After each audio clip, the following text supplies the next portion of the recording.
When you take a set to task failure, the reason you hit failure is because you reach your maximal tolerable perception of effort. And when that happens, you can no longer recruit larger motor units to continue doing more reps.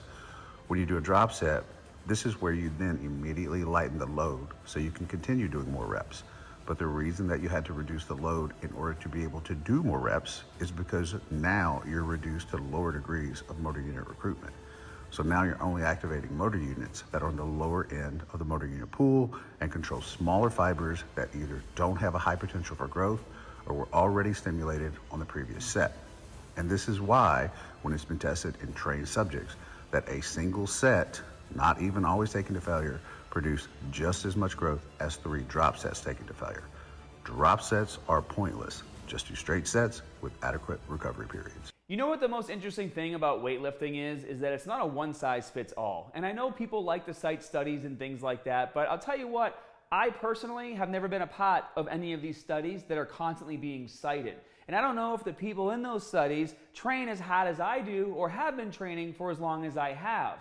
For example, when I was a kid, I thought it was fun to carry cinder blocks around my house until my hands went numb and the cinder blocks fell out of my hands. That's the kind of kid I was. So when I do my training, I think about things a bit differently. Now, for this gentleman here, if his only goal is to focus on muscle growth and he's found that not doing drop sets works for him, I think that's great.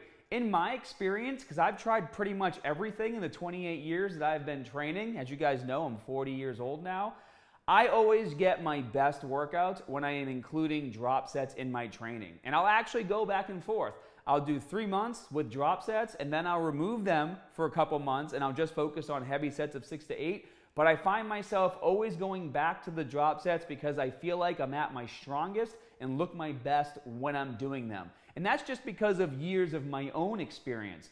Also, when I was a kid, when I first started my lifting journey, when I was around 14, drop sets, supersets, things like that, what those did for me outside of the muscle and strength building potential was it actually helped me overcome any mental barriers I might have had on how hard I can push myself in the gym, because it takes a lot of mental strength to be able to keep going when you're already at fatigue. So at the end of the day, are we doing these techniques just because of muscle and strength, or are we also using them to help ourselves break our limits? I think it's a combination of both.